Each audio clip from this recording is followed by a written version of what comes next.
안녕하십니까. 한강리시 부동산 대표 나승성입니다.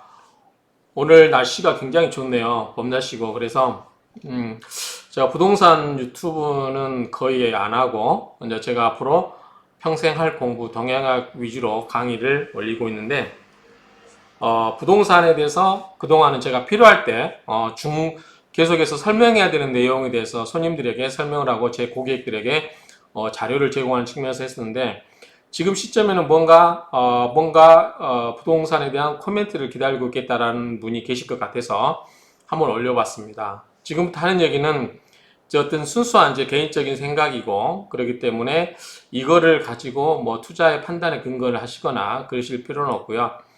그냥 시간 되시는 분은 편하게 저랑 같이 부동산에 대해서 고민을 해본다라는 생각에서 들어주시고, 그렇지 않으신 분은 그냥 스킵하셔도 됩니다. 보지 않으셔도 돼요. 굳이 이 동영상을 보고서 뭔가 유익한 정보를 얻으려고 하신 분들은 보지 않으셔도 된다라는 말씀을 미리서 드립니다.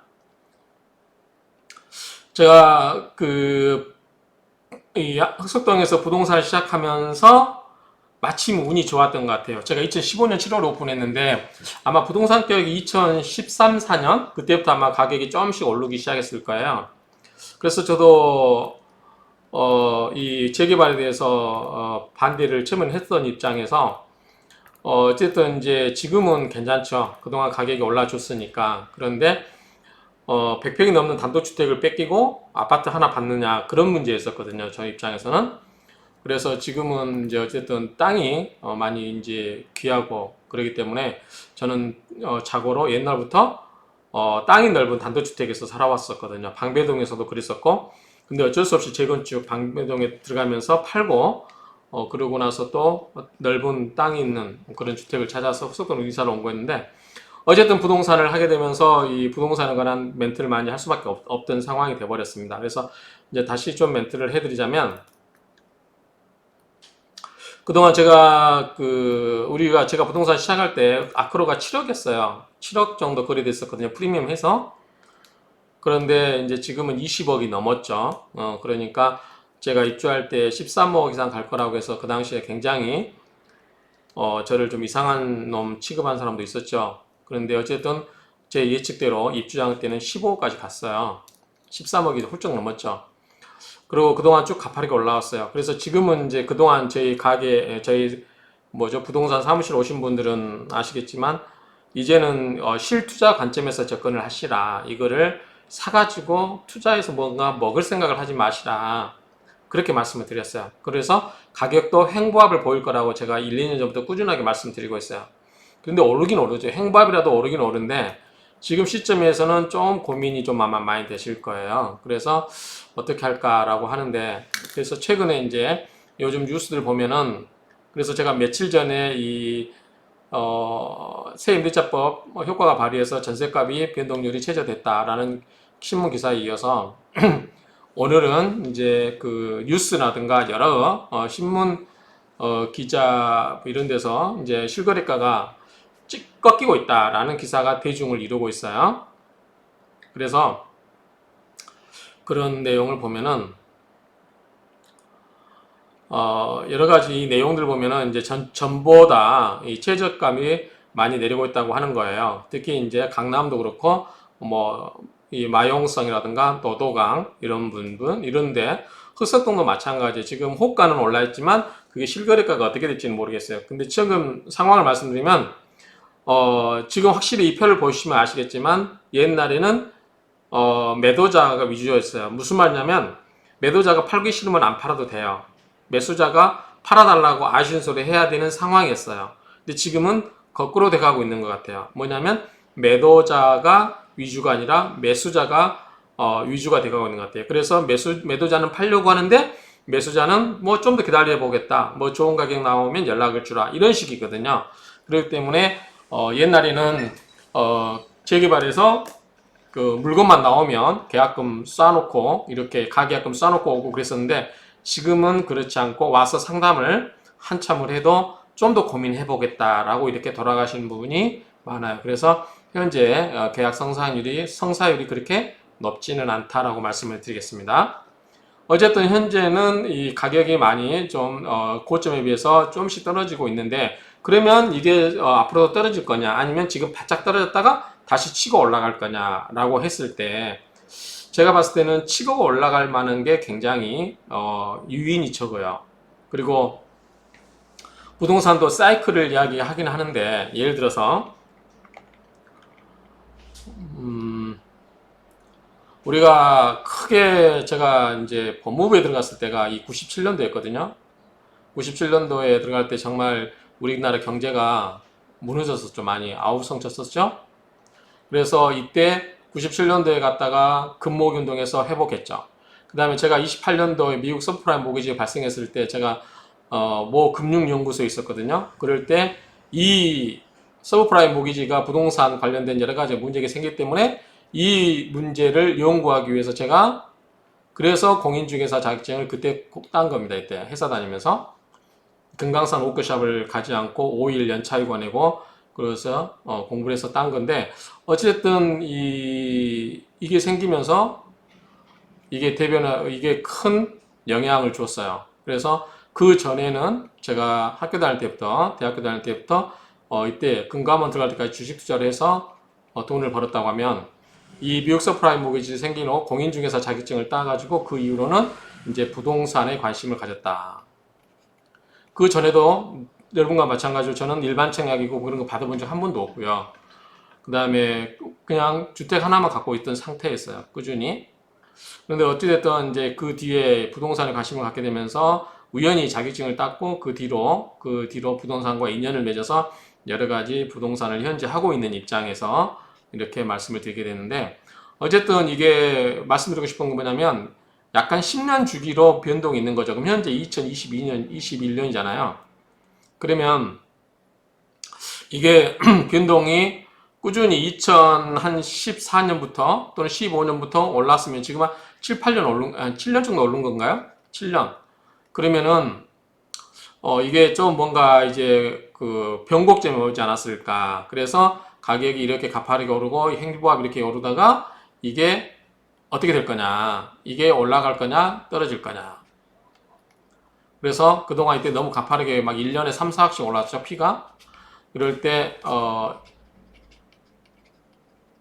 이렇게 올라왔었는데 이게 이제 어떻게 될 거냐고 하는 관점에서 보면은 이거는 여러 가지가 이제 있는데, 대부분의 좀 조정을 보일 거다, 또는 일부는 가격이 급락할 거다. 그래서 여러분들 유튜브 보면, 저는 유튜브를 이제 가끔 보긴 하지만 잘 믿지는 않거든요. 보지는 않는데, 뭐 급락 가능성, 예컨대 이 부동산이 앞으로 급락할 것이다,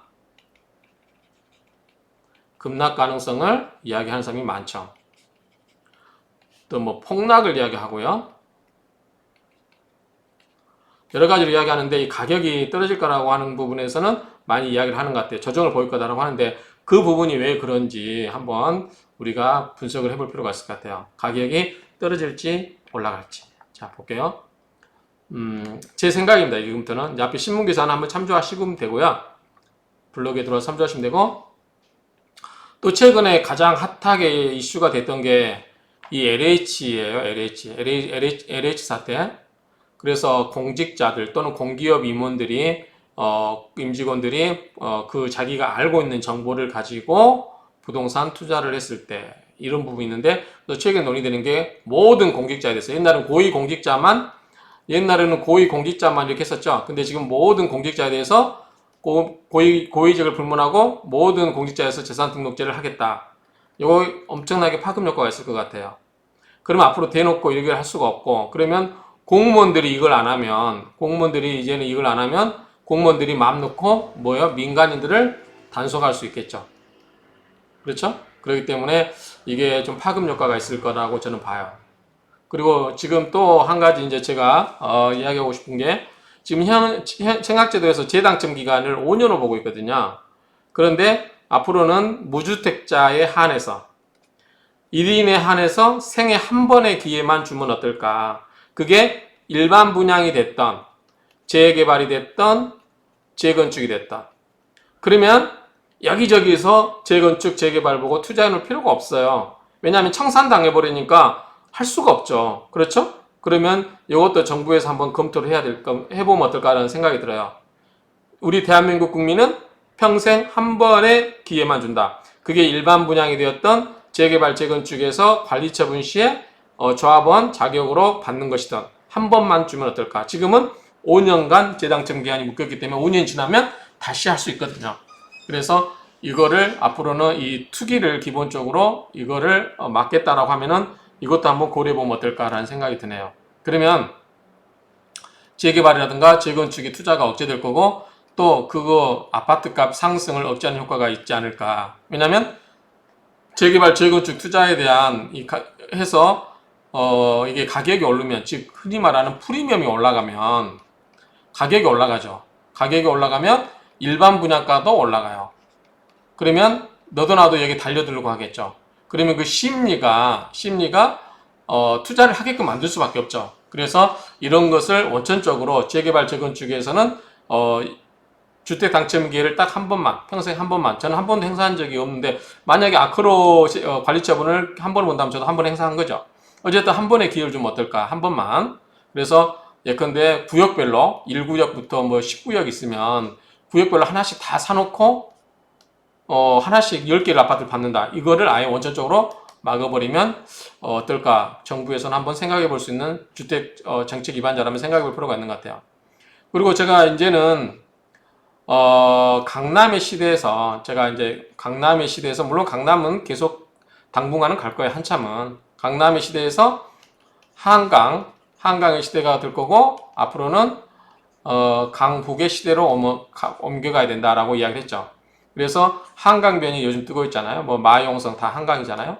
성수동, 마포, 뭐 흑석동 다 마찬가지예요. 그런데 어쨌든 이제 이게 강북의 고밀도 개발로 간다고 하는 거죠. 그래서 제가 이제는 돈이 뭐 매덕 2, 3억, 3, 4억 갖고 투자하실 분은 강북의 사두시라. 자기가 살 수 없는 지역에 계속 거기다 목매고 있으면 안 되는 거죠. 내가 강남에서 못 샀으면 그 인접 지역에 샀으면 되고 그 지역에서 살 수 없으면 그 옆에 또 사면 되고 그렇게 했었죠. 그렇게 하면 투자하면 됐었잖아요. 그래서 제가 강북에 투자라고 계속 누차 이야기를 했고 실제로 투자를 해서 재미 보신 분들이 많이 계실 거예요. 근데 어찌됐든 이렇게 해서 강북을 고부터 개발하는데 이 관련된 포커스가 이사 대책이 나왔죠. 이사 대책 때 이 강북을 개발하겠다. 강북을 고밀도로 개발하겠다. 그래서 특히 사대문이라든가 예컨대 지하철역 역세권에서 10분 이내에 또는 이제 7분 이내 이런 식으로 걸어서 그 이내에 좋은 자연 환경을 가진데 고밀도로 개발하면 어떨까? 60층짜리를 질비하게 딱 쾌적하게 동간 넓어놓고 하면은 충분히 이 집 수요에 대한 욕구를 많이 충족시킬 것이다라고 이야기했어요. 그러고 또 뭐냐면 인구가 기본적으로 줄어들기 때문에 인구 감소에 의해서 인구 감소가 되기 때문에 이거를 자연 녹지, 공간, 외부 신도시라든가 3기 신도시 계속 이런 데서 지금 투기 문제가 생기는 거 아닙니까? 이런데 그린벨트 훼손하고 이런 데 개발하려고 하지 말고 강북을 개발하면 돼요. 강북의 구도심지를. 그래서 물론 거기도 신도시도 개발할 필요가 있지만 강북, 서울의 중심지로 이제는 중심으로 모여드는 정책. 그래서 이 변두리보다는 이 강북을 포함한 이 서울의 중심권을 고밀도로 개발할 때가 되지 않았는가라고 생각을 합니다. 뉴욕 맨하탄처럼요. 그러면은 충분히 여러 가지 부동산 그에 대한 수요를 많이 분산시킬 수 있지 않을까라고 생각이 됩니다.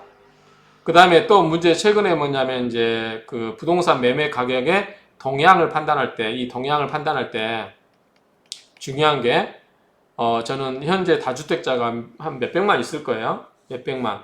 거기다 또 뭐가 있냐면 임대주택 있죠. 임대주택도 지금 다주택 물량에다가 임대주택이 풀어지면 임대주택도 지금 4년, 8년짜리 있는데 이게 이제 자동 해지가 돼버리잖아요. 그럼 이 물량을 갖고 있을 수가 없죠. 세금 때문에. 그래서 작년에 제가 상담을 많이 했던 게 뭐냐면 다주택을 갖고 계신 분들이 뭐냐면 이게 보유세가 장난이 아니에요. 보유세는 이제 재산세 플러스 근데 재산세는 어차피 개별 그거니까 별로 관계가 없고 이 종부세 있죠. 종부세. 이렇게 쓰나요? 종부세? 근데 종부세 때문에 이게 이제 심각할 거예요. 그래서 종부세를 수천만 원씩 부담을 할 수밖에 없기 때문에 골머리를 앓은 적이 앓고 계신 분들이 많죠. 그래서 이거를 이제 처분을 해야 되냐 아니면 징계해야 되냐. 그래서 작년에 그래서 이 양도세, 자, 다주택자가 이 다주택 물량을 처분한다. 처분하면 뭐죠? 이거 매매를 하면 뭘 내야 돼? 양도세를 내야 되죠. 요거와 그 다음에 이거를 증여를 하죠. 증여하면은 증여세를 내죠. 그럼 이 두 개를 비교를 하는데 이거를 증여를 할 거라고 하는 기본 마인드는 뭐냐면 일단은 양도세가 다주택자들은 양도세가 높아요. 그렇기 때문에 증여한 게 세금이 적고 또 하나의 그 기본 심리가 뭐냐면 증여하는 바닥에는 뭐냐면 어차피 오를 거니까 내 자식한테 그냥 주겠다는 거죠. 증여세를 그래서 우리 아크로 같은 경우도 증여세 5억씩 내려고 증여를 한 분 계세요. 그렇기 때문에 이런 문제가 있다. 그런데 이제 만약에 아파트 값이 계속 떨어질 거다 그러면 증여도 의미가 없죠. 왜냐하면 증여를 해봐도 더 떨어진 가격에서 나중에 자기 자식들이 더 떨어진 아파트를 살 수 있다고 하면 굳이 증여를 할 필요가 없죠. 비용을 많이 들여서 손해나가 나니까. 그런데 어쨌든 이 다주택 물량에 관한 이 향방이 어떻게 될 거냐. 임대주택 물량이 어떻게 할 거냐. 그 다음에 이사 공급 대책에 따른 장기 공급이 많아지면 이거는 분명히 수요에 변화가 올 것이다. 그리고 왜냐하면 이거는 수요의 변화가 오는 건 뭐냐면 이거는 기본적으로 공급 대책이 확대된 거잖아요. 그래서 공급에 의해서 수요를 충족시킨다고 하면은 결국은 가격은 하방 경직성을 보이지 않겠냐라고 생각합니다. 그래서 이 가격이 하방 경직성을 보일 것이다 라고 생각합니다. 가격이 떨어지지 않을까라고 생각합니다. 그 다음에 현재 또 최근에 이제 보신 분들 일부긴 하지만 한 주택을 갖고 계신 분 중에 노년층이 계세요. 노년층. 그런데 세금이 부담스러우세요. 정부세를 내야 되니까. 그렇죠? 아크로만 해도. 그렇기 때문에 어떻게 하냐면 이거를 반전세 끼고 예컨대 5억에 얼마 뭐 200이고 이렇게 받아요. 그리고 월세 받아서 생활비 보태고 그리고 이걸로 세금 내고 5억을 가지고 외곽으로 갑니다. 외곽으로 가서 전세 살아요. 충분히 가능한 시나리오죠. 그래서 이렇게 이동하시려고 상담하신 분들도 몇 분 계세요. 그래서 어쨌든 이런 공급이 있고 이렇게 해서 가격이 앞으로는 뜰 것 같다라는 생각이 가격이 좀 이렇게 완만하게 떨어지거나 급하게 떨어지거나 할 때 어떻게 될까라고 하는 게 좀 궁금하긴 한데 아무래도 이 사이클 이런 기회를 이용한 사이클의 속성상 가격이 조정이 좀 보이지 않을까라고 조심스럽게 예측을 해봅니다. 그 다음에 이제 중요 큰 사건들의 세계적으로 중요했던 게 IMF라고 서브프라임 모기지는 아까 이야기했으니까요. 그런 부분은 그렇게 넘어가면 될 것 같고 흑석동을 한번 예를 들어 볼게요. 제가 흑석동에 있으니까 흑석동이 지금 입주도 안 돼 있고 그런데 굉장히 피가 10억이 넘어요. 전체 구역이 3구역조차도. 자, 3구역이면 25평이 5억 6천이에요. 피 10억 더하면 15억 6천이에요. 3구역 25평이 15억 6천이고 자, 여기는 6억이에요. 34평이 6억인데 10억 더하면 예컨대 11억을 더한다. 34평이니까 더 높겠죠. 그러면 11억이면 17억이에요. 아파트가. 들어간 돈이 총 들어갈 돈이 이렇게 해야 돼요. 25평이 15억 5천, 15억 5, 6천, 34평이 17억 이렇게 됩니다. 이걸 가지고 여러분들이 투자할 건지 말 건지 결정하시면 돼요. 자, 9구역은 25평이 5억 6천이에요. 여기다가 P가 11억이라고 가정하면 16억 5천이에요. 그 다음에 34평이 7억 5천이기 때문에 11억 5천을 더하면 대충 19억이에요. 그러면 여러분들이 판단하시면 돼요. 이거를 내가 살 건지 말 건지. 자, 25평, 34평. 근데 현재는 지금 이렇게 호가는 더 높은 게 나오게 돼요. P가 15억짜리도 있고 그래요. 우리는 그냥 바다만 두지 크게 의미를 부여하지 않아요. 15억이면 여기 7억 5천이면 22억 5천짜리거든요. 그러면은 강남에 가는 게 낫지 않을까요? 그래서 일단은 현재는 이 호가가 있고 실제로는 요즘은 이 가격이 P가 높기 때문에 매수자가 상담만 하고 쉽게 결정하지 않는다. 다만 우리도 부동산 입장에서 우리가 뭐 수수료 먹기 위해서 막 계약을 부추길 필요는 없잖아요. 그렇기 때문에 이 매수자 입장에서 당신이 실수요 측면에서 내가 사겠다라고 하면은 상관없지만 투자는 의미가 없을 것이다. 먹을 게 없을 것이다. 그럴 바에 차라리 전세 끼고 다른 더 좋은 입지를 사는 게 더 낫다. 왜냐하면 투자 금액이 더 적으니까요. 그래서 그렇게도 할 수 있는 방법이 있다라고 상담을 드리죠. 어쨌든 현재는 그래요.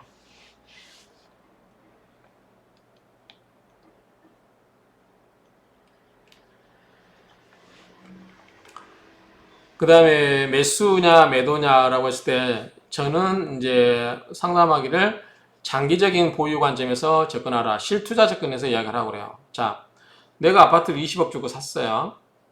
그런데 가격이 떨어진다고 해서 예컨대 15억까지 떨어졌다. 아니면 13억까지 떨어졌다. 속상하죠. 그런데 어차피 또 때가 되면 오를 거거든요. 이게 한 10년 떨어지고 올라갈 때 한 8, 9년 올라가고 또 떨어질 때 그러면 떨어지고 올라간 거 계산하면 한 10년이라고 보면 대략 이 사이에 가격이 떨어졌다 살 수 있는 제일 좋은 점은 이때 사면 좋겠죠. 근데 우리 주식객원에 무릎에 그러니까 제일 좋은 거는 사람이 이렇게 섰으면 발바닥에 사가지고 머리 꼭지에서 파는 게 최고 차익이 많이 남기겠죠. 그런데 이렇게 할 수가 없잖아요. 우리가 무릎에서 주식객원에 무릎에 사고 어깨에 팔아라는 거 뭐냐면 이게 상으로 떨어지고 있는지 떨어질 때는 받을 필요가 없어요. 떨어지는 칼날은 받아주면 안 되죠. 그거는 자기가 다치는 거죠. 자기가 베는 거예요. 그러니까 떨어질 때는 자기가 무리하게 잡을 필요가 없죠. 그래서 이게 상으로 틀어진지 확인하고 올라가는 거죠. 그게 뭐냐면 그게 무릎에서 사는 시점이고 그 다음에 내가 꼭지에서 팔아야지로 했다가 꼭지를 알 수가 없잖아요. 그러다가 쫄딱 망하는 경우도 있어요. 제 개인적으로도 그랬어요. 어떤 주식을 46,000원 샀는데 16만 원까지 갔어요. 근데 일부에서 50만 원까지 갈 거다. 근데 이때 팔았으면 되죠. 근데 이 이야기가 한참 50만 원대가 나오니까 통신주였거든요. 그러면 이렇게 올라갔어야 되는데 이렇게 꼬라박았어요. 그래서 저는 나중에 그냥 약간의 이익만 남기고 팔았죠. 제가 주식 투자 중에 최초로 뭐 최초가 아니라 크게 이익을 못 본 때입니다. 이때가. 그래서 이걸 기회로 저는 그러니까 주식을 접었어요. 더 이상 나하고는 주식은 안 맞겠구나. 그래서 다 정리를 해버렸죠. 그러고 나서 이제 그 돈을 가지고 부동산 투자를 했었는데 어쨌든 이게 우리가 이 꼭지에서 살 수가 없죠. 만약 이때 팔았으면은 4배를 거의 먹는 거 아닙니까? 그쵸? 16만 원을 팔았으면 이런 식으로 될 수 있는 거죠. 그러니까 이 실투자 목적, 집이라고 하는 것은 내가 투자 목적도 되지만 또 뭐가 돼요? 실거주로서 내가 집에 가서 쉬고 가족들하고 행복하게 지내는 거예요. 제가 앞에서 유튜브에서 이야기했죠. 집 갖고 너무 투자하려고 하지 말아라. 가족들이 좋게 살면 되는 거예요. 행복하게. 그러면 떨어지든 말든 내가 집에 한 채밖에 없으면 떨어지든 오르든 상관없잖아요. 그렇다고 내가 떨어질 것 같으니까 팔아놨다가 떨어지면 다시 사겠다? 그것도 좀 리스크가 있잖아요. 비용도 발생하고 전세도 뭐 옮겨 다녀야 되고. 그러니까 자기가 사는 집 하나만 갖고 있는 사람은 오르건 말건 내가 좋아하는 집에 살면 그걸로 끝나는 거지. 그거에다가 뭐 이거를 투자같이 생각해서 내가 팔았다가 샀다가 이렇게 할 필요가 없다 그래요. 제가 그렇게 이야기 많이 했죠. 앞에 유튜브에서. 그래서 실투자 관점에서 접근을 해라. 그 다음에 장기 보유 관점에서 접근을 해라. 만약에 그렇지 않다면 동향을 예의주시해라. 이렇게 말씀드렸죠. 그렇게 보시면 돼요. 그리고 제가 최근에 많이 하는 이야기 중에 뭐냐면 이제는 세테크다. 옛날에는 재테크였어요. 재테크라는 뭐냐면 사놓으면 가격이 올랐다는 거죠. 지금은 근데 사는 것에 비해서 올라가는 것에 비해서 들어가는 비용들이 과다하게 많이 지출돼요. 대표적인 게 세금, 취득세, 양도세. 그렇죠? 이런 세금들. 그렇기 때문에 쉽지가 않아요. 또 다주택자들은 취득세도 또 8%, 12% 이렇게 나가잖아요. 그렇기 때문에 세테크를 이제 중시를 해라. 이렇게 말씀을 많이 드리고 있는데 현재는 대부분 세테크를 많이 상담을 하러 오세요. 근데 저희들도 세무사가 아닙니다. 세무사들 중에도 양도세, 포기 세무사라고 해서 양포세란 말이 나오죠. 그러니까 저희들도 복잡한 거는 저희들이 개략적인 거는 설명을 드리지만 가끔 세무사에 갔다 또 저한테 오신 분도 많아요. 왜냐면 세무사마다 다 다르대요. 세무사마다 다른데 제가 어떻게 해드리겠습니까? 할 수가 없죠. 그냥 그래서 저희가 그냥 가끔은 이 유료로 쓰는 세무 프로그램이 있거든요. 거기다 돌려드리긴 하는데 그거는 이제 비용을 발생되니까 비용을 받죠. 어쨌든 이 세테크를 하시라. 세무사를 통하고 그래서 상담을 충분히 받으시라. 매매하실 때도 반드시 받아야 돼요. 근데 물건을 내놨다가 막상 계약하자고 하면은 세금을 알아보니까 세금이 너무 많이 나와서 못 팔겠다 이러신 분들이 제법 있었거든요. 근데 반드시 지금은 세테크가 중요하다. 반드시 세테크를 꼭 고민을 하시다. 그리고 이 주거는 행복지수고 장기적인 관점에서 실투자를 접근하라. 특히 무주택자분들은 이거를 급하게 마음 먹으시면 안 된다. 급하게 마음 먹지 마라. 지금 점점 분위기가 꺾이고 있기 때문에 좀 더 여유를 가지고 보시면 좋지 않을까. 주택 이양이 없으신 분들은 그런 관점에서 한번 생각을 해보시면 어떨까라고 생각이 듭니다. 그리고 최근에 보니까 또 주변 사람 보니까 이 비트코인 하시더라고요. 비트코인. 주식 투자도 많이 먹었죠. 근데 제가 이야기했어요. 주식 투자를 저는 비트코인을 하지 않습니다. 왜냐면 지금은 제가 비트코인 할 만큼 나이가 젊지를 않아요. 무슨 말이냐면 육체적인 나이는 젊지만 이게 기본적으로 다른 자산이 있기 때문에 여기에 도박을 할 필요가 없는 거죠. 그렇죠? 주식도 저는 하지 않습니다. 이제는 제가 86년도부터 2006년까지 했어요. 거의 20년 했죠. 그렇기 때문에 이때 2006년도에 마지막에 통신주를 팔고 나오면서 끝. 그리고 2008년도에 자격 공인중개사가 이때 땄나요? 서프라임이 생기면서 이때부터 부동산을 했어요. 부동산 투자를 했죠. 제가 업을 한 건 아니고 부동산 투자를 했어요. 그럴 때 뭐 양평 땅이니 뭐 그 다음에 상가니 오피스텔이니 이때 했어요. 이때 손만 대면 다 돈이 됐었죠. 그래서 최근에 제가 가지고 있는 주택들도 전부 다 대부분 매입한 지 4, 5년 된 것들이에요. 그래서 임대주택으로도 몇 개 해놓고 임대주택이 안 되는 주택도 있기 때문에 그런 것도 있고, 그래서 이런 부분을 다 해놨기 때문에 지금 현재 시점에서 2021년 이 시점 3월 달에서 만약에 저보고 사라 그러면 저는 사지 않습니다. 기다릴 거고 그냥 다른 데 투자해 놓을 거예요. 어차피 제가 주식, 부동산이나 이런 것들을 상가나 아파트들 이런 것들은 전부 지금 가격의 절반 가격에 산 것들이 많죠. 그렇기 때문에 굳이 제가 이거를 떨어져도 상관없어요. 떨어져도 극하게 떨어졌다 또 올라도 상관없어요. 어차피 이거는 그냥 갖고 있으려고 평소에 갖고 있거나 나중에 자식들에게 증여하려고 산 거니까. 왜냐면 가격이 계속 올라가기 때문에 안 사놓으면 나중에 자식들이 살 수가 없을 것 같아서 그냥 사놓은 거거든요. 그리고 실제로 하나는 증여를 했어요. 한 아이에게, 큰 아이에게는. 그러니까 이런 식으로 갖고 있다. 오히려 가격이 떨어지면 저는 이 다주택자들은 가격이 떨어진다고 해서 서운해할 거 없을 것 같아요. 현재는 가격이 예컨대 10억짜리다. 이게 떨어져서 5억이다. 그럼 이때 증여하면 되잖아요. 증여세 적게내잖아요. 어차피 팔 거 아니면 다시 또 올라가면 10억대. 지금 이 상태에서 증여하려면 증여세가 크잖아요. 그런데 가격이 떨어지면 오히려 떨어진 시점에 이거를 증여를 해서 자식에게 증여를 하면 되겠다. 그렇죠? 그러니까 저 같은 경우도 임대사업자 남은 기간 때는 5, 6년 뭐 이렇게 남았고 4년, 5년 남은 거 예컨대 저는 8년짜리, 10년짜리 했기 때문에 남아있으면 4, 5년 뒤에 끝나면 애들이 이제 직장 생활을 나이잖아요. 그러면 직장 생활 몇 년 할 나이이기 때문에 이때 하나씩 증여를 해주면 돼. 가격이 떨어지면. 오히려 저한테는 좋은 기회잖아요. 호기잖아, 호기. 이런 거는. 좋은 기회예요. 그렇기 때문에 가격이 떨어져도 서운해할 건 없다. 그러니까 여러 가지 관점에서 접근하시고, 만약에 주택이 많아서 이 세금 감당이 안 된다. 그러면 이건 처분하시라고 저는 말씀드려요. 이 세금 앞으로 계속 공시지가 올라가고 그 다음에 이 보유세라든가 종부세 쉽게 바뀔 것 같지가 않거든요. 이것들로 인해서 매물로 아까 다주택자들 매물하고 임대주택 끝나면 나오는 매물들하고 이 매물이 아마 한 200만 가구 이상일 거예요. 거기에다가 이사대책으로서 신규 물량 나오고 그러면 이게 만만치 않죠.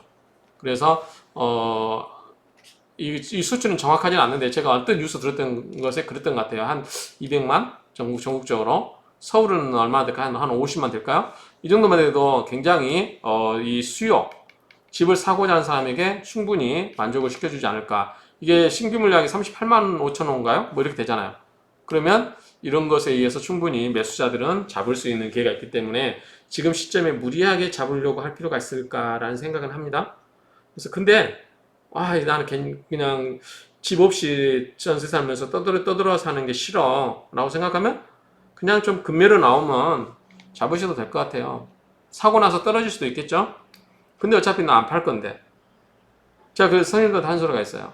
대한민국 집값이 떨어진다. 예컨대 아파트 10억짜리가 5억으로 떨어진다. 예를 들면 나만 떨어지는 거 아니잖아요. 5억 떨어져서 좋아하는 건 뭐냐면 무주택자들이겠죠. 주택이 없으신 분들은 내가 쉽게 살 수 있으니까 좋겠죠. 근데 어차피 대부분의 아파트 갖고 있으신 분들은 똑같이 떨어지는 거예요. 물론 이제 사는 시점이 3억에 산 사람은 10억에다가 5억 떨어져도 남는 게 있지만 5억에 산 사람은 올라갔다 떨어졌으니까 똔똔이고 3억은 그래도 먹을 거 없고 10억에 산 사람들이 손해인 거죠. 이거를 만회하기가 쉽지 않죠. 우리 주식 투자할 때도 마찬가지잖아요. 높은 이 사이클 고점에서 산 사람들은 이때 산 사람들은 이때 이 기간이 짧을 수도 있고 아주 몇 년에 걸쳐서 기다릴 수도 있어요. 아니면 영구히 상장 폐지되거나 그 다음에 부도가 나서 회사가 없어지거나 그런 경우는 휴지 조각이 될 수도 있죠. 그런데 부동산은 그거와 달라는 거예요. 여기서 보면 비트코인, 주식투자, 부동산은 어떻게 보면 위험도로 이렇게 하는 거예요. 제일 위험도가 적은 게 부동산 투자예요. 적어도 이 실물을 갖고 있으면 실물 자산이라고 하잖아요. 실물을 갖고 있으면 적어도 이 부동산은 없어지진 않잖아요. 특히 땅. 이제 아파트가 거의 끝났으면은 이제는 요즘 땅 뭐 그러는데 서울 역세권의 뭐 서울 도심지의 땅 앞으로는 땅도 뭐냐면 종부세 보유세 높아지잖아요. 그렇죠? 가장 비싼 게 240 몇 억인가요? 이건희 회장님 집 뭐 그런 식으로 앞으로는 이제 이 땅에 대해서 세금 올라가면 땅에 대한 것도 이제 팔고 여기에 대해서 고층으로 고밀도로 만들면 되겠죠. 그래서 이런 식으로 이제 부동산 투자가 그나마 나이 들수록 안전하기 때문에 나이 들어가지고 비트코인 한다. 그럼 문제가 있겠죠. 그렇죠? 주식 투자.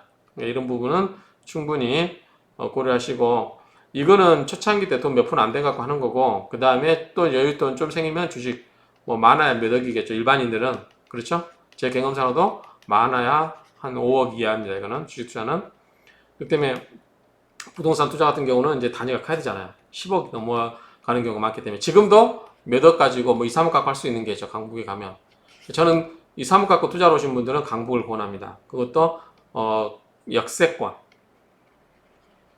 그래서 향후에 이제 이 흐름이 한 10년, 20년 지나면 강남에서 한강, 한강에서 강북으로 이렇게 바뀌지 않겠냐라고 저는 생각을 하거든요. 그래서 앞으로는 서울 도심지 고밀도를 개발하면 좋지 않을까. 이 도심지를 고밀도로 개발하면 예컨대 민주당이 고밀도로 개발을 하면 이게 장기 집권하지 않을까라고 생각을 합니다. 부동산 정책 때문에 지금 다른 거 다 잘하는데 부동산 정책 때문에 곤욕을 치르고 있죠. 근데 부동산 정책이라는 게 이게 비트코인 주식 투자는 단기간에 그 영향력이 있지만 부동산 투자는 그렇지 않잖아요. 우리 재개발에도 몇 년씩 걸리잖아요. 그렇기 때문에 이게 누적된 게 이렇게 영향이 나타난다고 하는데 그것도 나름 일리는 있는데 일단은 민주당에서 최고로 이제 생각할 수 있는 현 정부에서 할 수 있는 게 공급 정책을 확대하면 됩니다. 공급 정책을 확대하는데 어때요? 신도시도 하지 마시고 신도시도 물론 병행해서 하지만 가장 지붕 건 뭐냐면 서울 도심지에다 하시면 돼요. 도심지에다가 고밀도로 건축을 하면 되죠. 고밀도로 복합으로 이렇게 개발을 하면 충분히 수요가 따르고 그 다음에 사이클을 바꿀 수 있어요. 사람들에 대한 수요에 대한 사이클. 그러면 이 비강남에서도 이제 비강남이 강남과 평준화가 되지 않을까.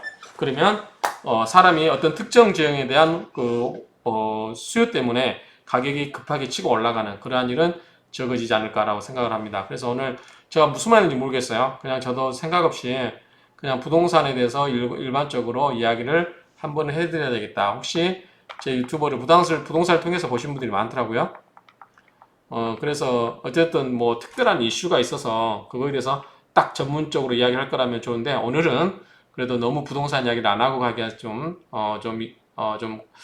기다리시는 분한테 좀 그런 것 같아서 그냥 이런저런 이야기를 그냥 하고 행설설 뭐 그렇게 이야기를 했다라고 생각이 됩니다. 그래서 앞으로 아파트 값이 어떻게 될 거냐, 저는 이렇게 가파르게 오르다가 행보합 하다가 지금은 어떻게 될 거냐, 이게 문제거든요. 이게 이렇게 약간 하방을 그리지 않을까라고 생각을 해요. 이게 얼마나 빠질 거냐, 그건 잘 모르죠. 다만 그렇기 때문에 이 매수하시려고 하는 분은 어떻게 된다? 여유를 기다려라.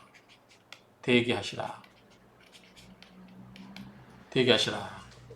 이렇게 말씀을 드리겠습니다. 어쨌든 그 다음에 실투자적인 접근에서도 관점은 접근할 필요는 있을 거다라고 생각을 합니다.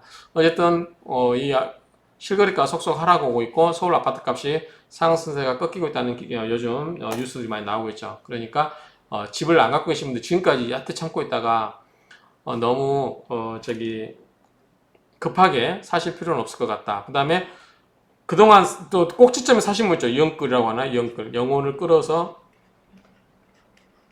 집을 매수하신 분. 그 다음에 이분들이 이제 걱정할 거는 그거예요. 이 금리. 최근에 이제 하반기부터는 금리가 좀 오를 거다. 이 상승을 할 거다라고 이야기를 하는데, 이 금리가 좀 문제가 걸리긴 한데, 이미 사신 분들 어떡하겠어요. 근데 이제 많이 떨어지지 않길 바라고 약간 조정을 좀 보이길 바라는 것 뿐이고, 떨어지더라도 내가 그냥 살면 되는 거죠. 지금 이 금리가 올라도 내가 그 대출에 대한 이자를 감당할 수 있고, 원금에 대한 이자가 감당이 된다고 하면 그냥 갖고 계시도 무방할 거라고 생각합니다. 그렇다고 해서 이거를 떨어진다고 해서 팔 수도 없는 거 아니에요. 그렇죠? 그렇기 때문에, 이제는 좀 우리가 좀 숨고르기를 할 때가 왔다. 결론은 그거예요. 떨어질지 올라갈지 아무도 모른다. 그러나 분위기상 뭔가 이제는 좀 가격이 꺾일 때가 된 게 아닌가라는 저는 생각을 합니다. 그래서 그렇기 때문에 굳이 무리하게 우리가 이를 좀 급하게 마음먹고 집을 사거나 그럴 필요는 없다. 그리고 이제 투자하실 분들은 그동안 저평가되어 있던 강북의 역세권을 하거나 아니면 땅 지분 넓은 거 있죠. 단독주택도 뭐 100평짜리 그렇지만 싼 것들 뭐 50평 이상 뭐 이런 것들. 그 다음에 빌라도 지분이 좀 큰 것들 있죠. 낡은 빌라들, 지분이 큰 것들 그런 거 위주로 관심을 가지면 좋지 않을까라고 생각합니다. 결국은 뭐냐면 건물은 부셔버리면 돼요. 평당가 뭐 5, 600이면 집을 질 수 있잖아요. 중요한 거는 땅값이 중요하잖아요. 그래서 지금 땅값이 굉장히 이제 중요하기 때문에 저는 그래서 지금까지 아파트를 한 번도 못 살아본 것 같아요. 지금은 빌라 살기 때문에 공동주택이 처음 살아보는데 저는 단독주택에서만 살았어요. 땅이 넓은 데를 껴안고 산다. 왜냐면 물론 이제 부모님을 모시고 살기 때문에 2층이 필요하기도 했지만 땅이 넓은 데서 내 마당에서 개도 키우고 그러면서 살고 싶었거든요. 그렇기 때문에 땅이 중요하다고 생각되는데 이게 시간이 오래 걸렸어요. 투자 가치 판단할 때. 방배동에 땅 넓은 집, 반포에 집 몇 개 살 수 있는 거였지만 실은 반포가 더 많이 올랐죠. 아파트. 그러니까 그게 이제 투자 관점에서 보면 맞지는 않은 건데 지금은 괜찮을 것 같아요. 지금 시점에서는 땅을 갖고 있는 게 충분히 메리트가 있다. 그래서 앞으로 혹시 이제 아파트 살 돈은 안 되고 빌라 같은 걸 사신다고 하면은 재건축이 가급적이면 단지도 좀 크고 땅 지분이 큰 걸 사시라 이렇게 말씀을 드리겠습니다.